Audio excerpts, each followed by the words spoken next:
स्वामिनी साड्यांची महाराणी आता यूट्यूबवर घेऊन येत आहे सागराच्या स्वामिनीच्या अर्थात नद्यांच्या पावन स्पर्शाने पुनीत झालेल्या साड्यांचा इतिहास सांगणारी श्राव्य मालिका स्वामिनी जीवनदायिनी.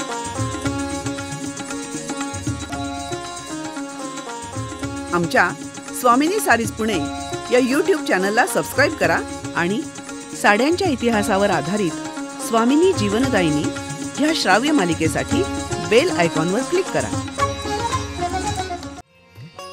मानवी जीवनात समाजात स्वास्थ्य व आनंद नांदावा, नवीन पिढीला हा सांस्कृतिक वारसा समजावा म्हणून ही मालिका सादर करीत आहोत. याद्वारे कुठल्याही अंधश्रद्धेचे अथवा अनिष्ट प्रथेचे आम्ही समर्थन करत नसून कुणाच्याही भावना दुखावण्याचा आमचा हेतू नाही. स्वामिनी साड्यांची महाराणी. जगजननी आई कृपा करी, जगजननी आई कृपा करी, वरद हस्त तव श्रीधरी, वरद हस्त तव श्रीधरी, जगजननी आई कृपा करी, जगजननी आई कृपा करी, वरद हस्त तव श्रीधरी, वरद हस्त तव श्रीधरी, जगजननी आई कृपा करी.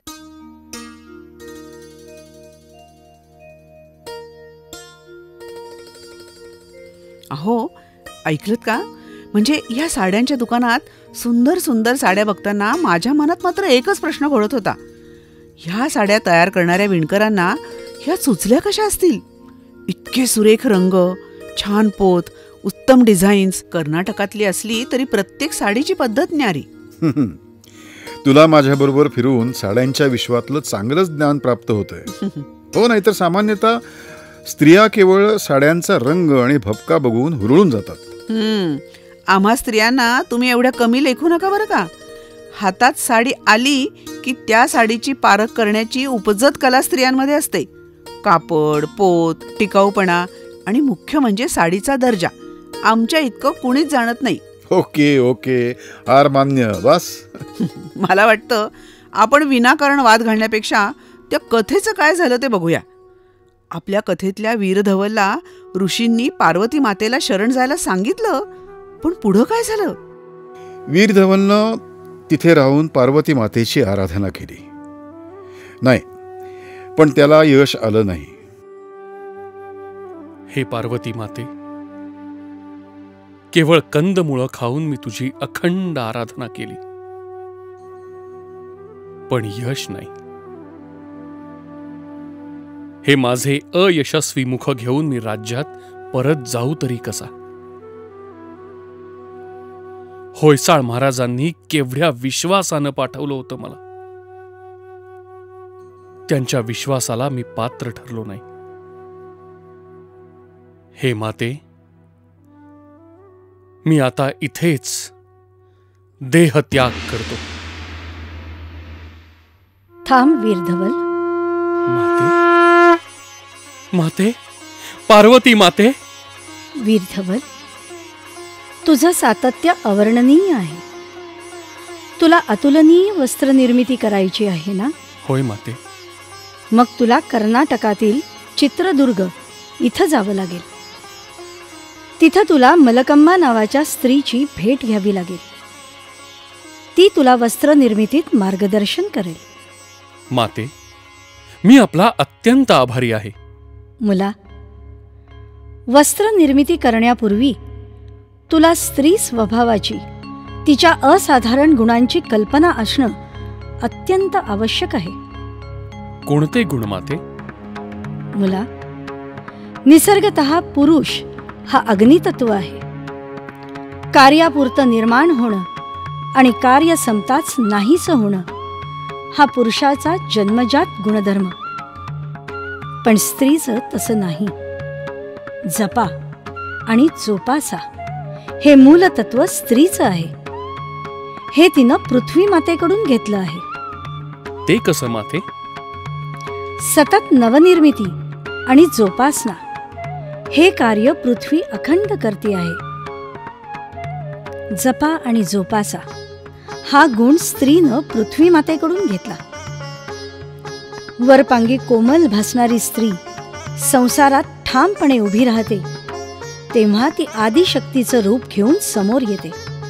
माते, शिवांच्या प्राप्तीसाठी आपण केलेलं तप आम्हा मानवांना ज्ञात आहे. हो, तेव्हा पुत्रा, स्त्रीच्या या गुणाबरोबरच तिचा आणखी एक स्वभाव विशेष, हा गुण म्हणावा की दोष माहीत नाही, पण सुंदर सुंदर वस्त्र दागिने यांची तिला भारी आवड असते. त्या विकत घ्याव्यात, आपल्या घरी साठवून ठेवाव्यात, सणासमारंभांना त्या घालून नटावं मुरडावं, हा स्त्रीचा अगदी सहज स्वभाव. स्त्रियांच्या ह्याच गुणामुळे तर आमच्यासारखे कलाकार विविध वस्त्रे आणि आभूषणे निर्माण करण्यास प्रवृत्त होतात. बरोबर आहे. स्त्री जशी कोमलांगी आहे तशीच वज्र निग्रही आहे. माते, जीवनभर ती सदा त्यागच करते. बालपणी भावंडांसाठी त्याग, लग्नात मातापित्यांसाठी त्याग, लग्नानंतर पतीसाठी सर्वस्वाचा त्याग आणि नंतर मुलाबाळांसाठी आपल्या आवडीनिवडींचा त्याग, मग पुत्रपौत्रांसाठी, म्हणजे आयुष्यभर ती केवळ त्यागच करत असते. मग वस्त्रांच्या विश्वात तिनं कणभर अपेक्षा ठेवली तर तुम्ही ती पूर्ण करायला नको का? अवश्य अवश्य माते, अवश्य. मी या सर्व गोष्टींचा नक्की विचार करेन माते. शुभम भवतु. ये आता. प्रणाम माते. काय हो, मग काय झालं? तुंगभद्रा नदीच्या साथीनं तिच्याच काठानं प्रवास करीत वीरधवल कर्नाटकातील चित्रदुर्ग येथे पोहोचला. आणि राज्यात काय झालं? ती नर्तिका तिलोत्तमा, तिचं काय? तूच बघ पुढं काय झालं ते. प्रणाम गुरुजी. तिलोत्तमे, तुझ्या अहंकाराचा कडेलोट झाला. तू राजदरबारात प्रत्यक्ष महाराजांचा अपमान केलास. सत्य बोलणं म्हणजे अपमान नव्हे. सत्य कुठे बोलायचं यालाही तारतम्य लागतं. पण माझ्या वादविवादानं त्या राजाला निरुत्तर केलं मी. मूर्ख मुली, ते होयसाळ राजे आहेत.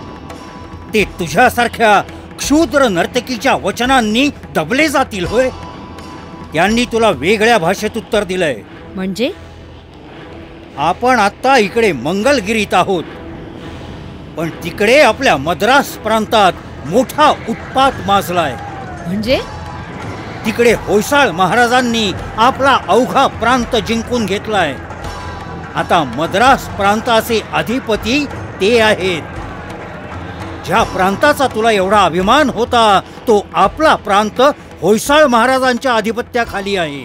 अरे देवा, केवढा भयंकर उत्पात हा. आणि हा घडला तुझ्या मूर्ख उद्दामपणामुळे. महाराज, मूर्ख स्त्रिये, कलाकार असो वा सामान्य मानव, आपलं यश जोपर्यंत संयत विनयानं धारण करतो तोपर्यंतच तो शोभून दिसतो.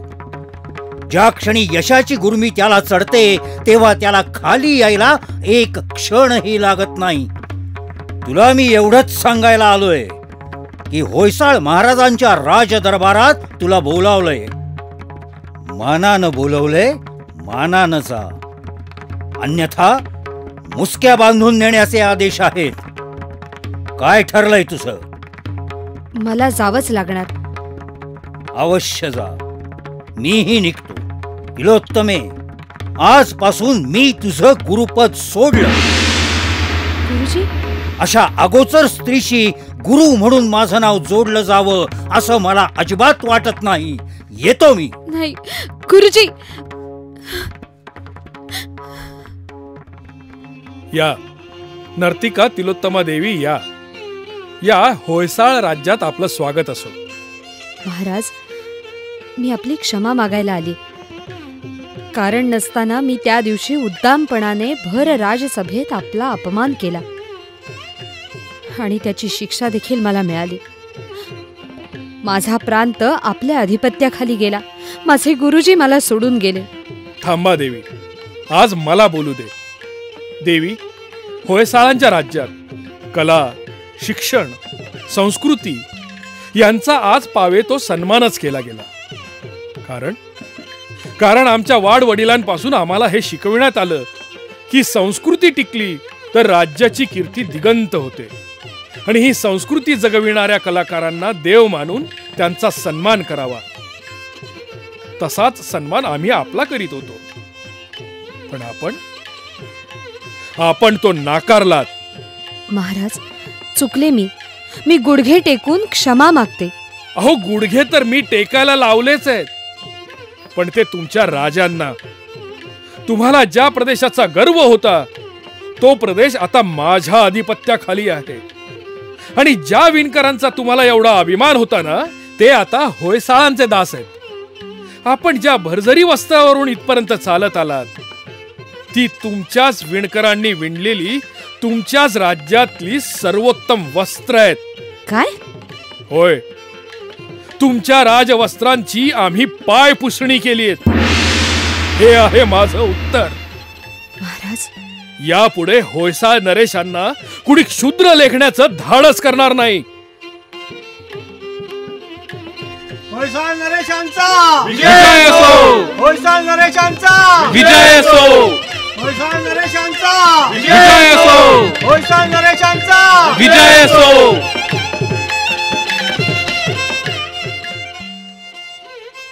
अरे वीर धवल, हे काय करतोयस?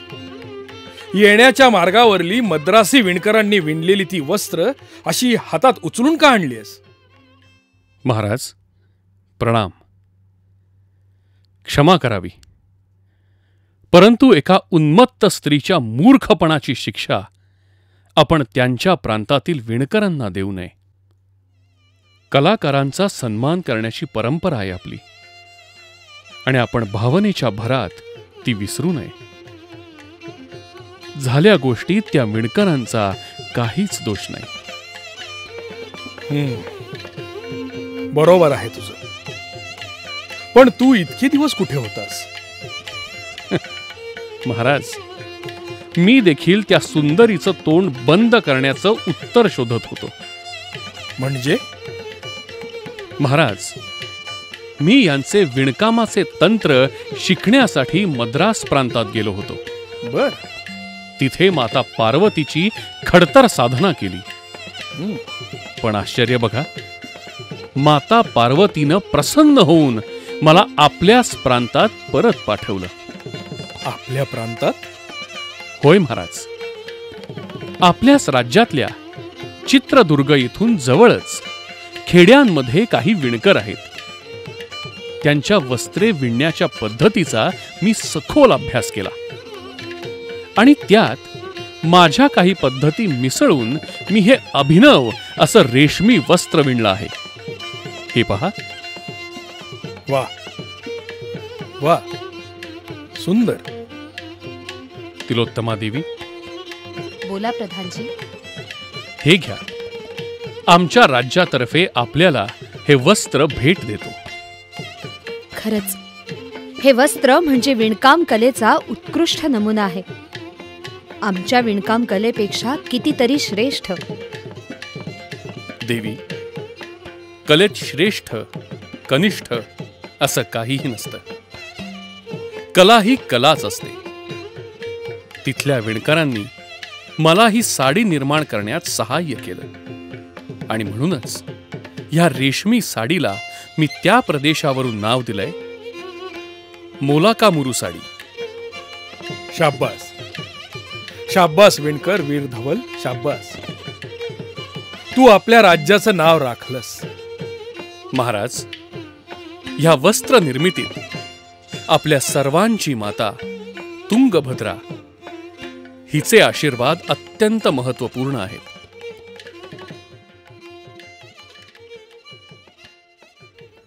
स्वामिनी जीवनदायिनी.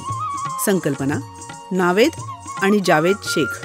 निवेदन रवींद्र मंकणी, सुनेत्रा मंकणी. लेखक प्रताप देशमुख.